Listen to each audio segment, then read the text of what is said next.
Hello friends, welcome to my YouTube channel.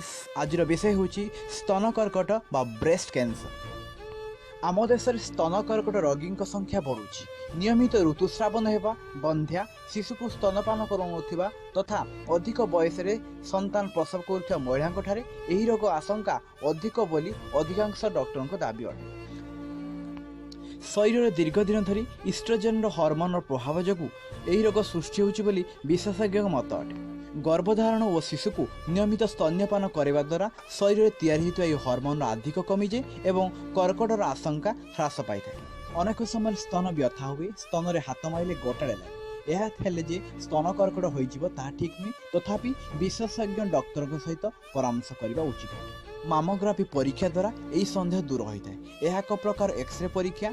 स्तन में cyst बा कौन प्रकार अस्वाभाविकता थिले जना पड़ी था। तो ठीक अच्छे फ्रेंड्स, आज आम स्तन कर्कट बा ब्रेस्ट कैंसर कहीं हुए ता विषय जानिलु एवं यह शीघ्र जानापी करा मामोग्राफी परीक्षा विषय जानिलु।